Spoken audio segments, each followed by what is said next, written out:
ఈ మధ్యన మరి మనం ప్రతిపక్షంలోకి వచ్చిన తర్వాత కొంతమంది మాట్లాడుతూ ఉన్నారు, ఇష్టం వచ్చినట్టుగా మన నాయకుడిని తూలనాడుతా ఉన్నారు, ఇష్టం వచ్చినట్టుగా వ్యాఖ్యానాలు చేస్తా ఉన్నారు. జాతి మీద, జాతి గౌరవం మీద ఎవరు పడితే వాళ్ళు మాట్లాడుతూ ఉన్నారు. నేను వారికి అందరికీ ఒకటే చెప్తా ఉన్నా, తెలంగాణ మట్టితో మమైకమైన వాడికి, ఉద్యమాల ఉగ్గుపాలు తాగిన వాడికి, ఆత్మగౌరవ పోరాటంలో కలిసి అడుగు నడిచిన వాళ్ళకి మాత్రమే జాతి అంటే ఏంటో తెలుస్తుంది, జాతి గౌరవం అంటే ఏంటో తెలుస్తుంది. సకల జనులు స్వరాష్ట్ర సమరంలో తెగించి కొట్లాడుతున్నప్పుడు, ప్రాణాలకు తెగించి మన నాయకుడు నిరాహార దీక్ష చేస్తున్నప్పుడు, సమైక్యాంధ్రవాదుల సంచులు మోసే సన్నాసులకు జాతి తెలియదు, నీతి తెలియదు, గుర్తుపెట్టుకో.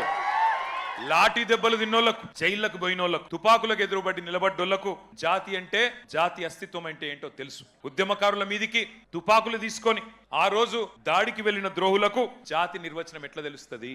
రక్తంలో పౌరుషం ఉంటే, డిఎన్ఏలో ఉద్యమం ఉంటే, ఆత్మాభిమానం అనేది ఎక్కడన్నా నీ శరీరంలో ఉంటే నీకు జాతి అంటే ఏందో, జాతి చరిత్ర అంటే ఏందో తెలుస్తుంది. కానీ జై తెలంగాణ నినాదం ఇయ్యడానికే భయపడేటోళ్లకు, కిరాయి సర్కార్కు, తెలంగాణ సోయిలేని సన్నాసులకు జాతి విలువ ఎన్నటికీ తెలియదు. అడుగుతున్నారు కొంతమంది, ఏ జాతికి నువ్వు జాతి పిత, ఏ జాతి అని మాట్లాడుతున్నారు. వాడికి నేను చెప్తా ఉన్నా, ఏ జాతి అని అవాకులు చెవాకులు పేలుతున్నా అల్పుడికి, అల్పులకు చెప్తా ఉన్నా, రాజ్యతంత్రం నడిపిన రాణి రుద్రమ్మ జాతి మాది, జల్ జంగల్ జమీన్ అని కొట్లాడిన కొమురం భీముడి జాతి మాది, అస్తిత్వం కోసం అమరులైన సమ్మక్క సారలమ్మల జాతి మాది, కోటల మీద జెండా ఎగిరేసిన బహుజన వీరుడు సర్వాయి పాపన్న జాతి మాది, భూస్వామిల దోపిడీ మీద పోరాడిన దొడ్డి కొమురయ్య జాతి మాది, బరిలో బందూకు బట్టి దేశ్ముఖులను తరిమి కొట్టిన వీరనారి సాకలి ఐలమ్మ జాతి మాది, సామాజిక విప్లవకారుడు భాగ్యరెడ్డి వర్మ జాతి మాది,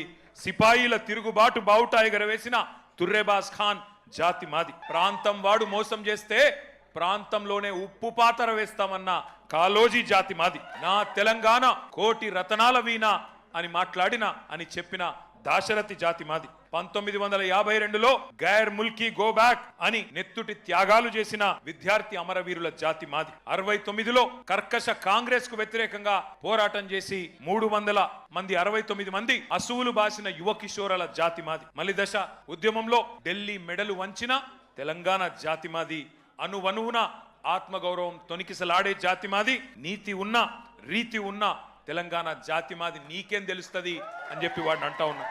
ఒకటి మాత్రం పక్క, ఢిల్లీకి సలాం కొట్టి బతికే సామంతులం మేం కాదు, నిటారుగా నిలబడ్డ వెన్నుముక ఉన్న తెలంగాణ భూమి పుత్రులం ఆ జాతి మాది, సామంతుల జాతి కాదు, స్వతంత్రుల జాతి మాది, బానిసకొక జాతి కాదు, గిరిగీసి కొట్లాడే తెగో ఉన్న కేసీఆర్ జాతి మాది, ఢిల్లీకి ఇస్తే ఎగిరే కీలుబొమ్మల జాతి కాదు మాది, అధిష్టానం ఆడిస్తే ఆడే తోలుబొమ్మల జాతి కాదు మాది, తెగువ ఉన్న పౌరుషం ఉన్న భూమి పుత్రుల జాతి మాది, పరాయి వాళ్ళ పంచన చేరి కిరాయి బతికే జాతి కాదు మాది, సోయి ఉన్న సొంత శక్తి ఉన్న జాతి మాది. ఏ జాతి నీది, ఏ జాతికి జాతి పిత అని అడిగిన సన్నాసికి ఇవన్నీ చెప్తా ఉన్నా. అయినా ఒకటి మాత్రం పక్క, రెండే జాతులున్నాయి తెలంగాణలో, ఒకటి తెలంగాణ వాదుల జాతి, రెండవది తెలంగాణ ద్రోహుల జాతి. మాది ఫైటర్ల జాతి, మీది ట్రైటర్ల జాతి. ఒకటి మాత్రం పక్క, కేసీఆర్ అన్నాడు చెప్పుకోలేదు నేను జాతి పితనని, ప్రజలు పిలుచుకున్నారు.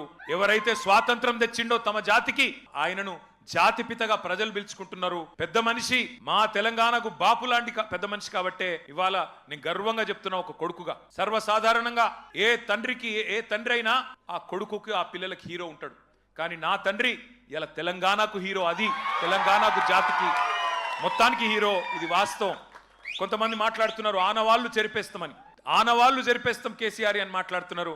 కేసీఆర్ గారి జన్మదిన సందర్భంగా నేను చెప్తా ఉన్నా, తెలంగాణనే కేసీఆర్ ఆనవాళ్ళు కదా, తెలంగాణ రాష్ట్రమే కేసీఆర్ ఆనవాళ్ళు కదా, దాన్ని ఎట్లా జరిపేస్తావురా సన్నాసి?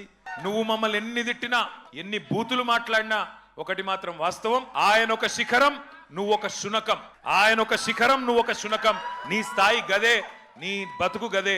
అందుకే నీకంటే ఇవాళ తెలంగాణలోని పుట్టిన ప్రతి బిడ్డకు తెలుసు, తెలంగాణలో ఇవాళ మరి ఆత్మగౌరవంతో తమ యాసలో, తమ భాషతో బ్రహ్మాండంగా తమ వనరులు సద్వినియోగం చేసుకుంటూ ముందుకు పోయే ఒక అవకాశాన్ని, స్వేచ్ఛా వాయువులు పీల్చుకునే అవకాశాన్ని ఇచ్చిన మహానాయకుడి జన్మదినం సందర్భంగా మరి ఈరోజు బ్రహ్మాండంగా రాష్ట్ర వ్యాప్తంగా సంబురాలు చేస్తున్న మా తమ్ముళ్లకు, మా చెల్లెలకు, మా అక్కలకు, మా అన్నలకు అందరికీ వినయపూర్వకంగా ధన్యవాదాలు తెలియజేస్తూ, మనందరి లక్ష్యం ఒకటే, కేసీఆర్ లాంటి మహానాయకుడికి మనం ఇచ్చే బహుమతి ఒకటే, పుట్టినరోజు గిఫ్ట్ ఒకటే, ఐకమత్యంగా కొట్లాడదాం, ఐకమత్యంగా కలిసి కట్టుగా కదం దొక్కుదాం. మళ్ళీ తెలంగాణలో గులాబీ జెండా ఎగరవేయడమే, కేసీఆర్ గారు ముఖ్యమంత్రి కావడమే ఆ మహానాయకుడికి మనం ఇచ్చే చిరు కానుక.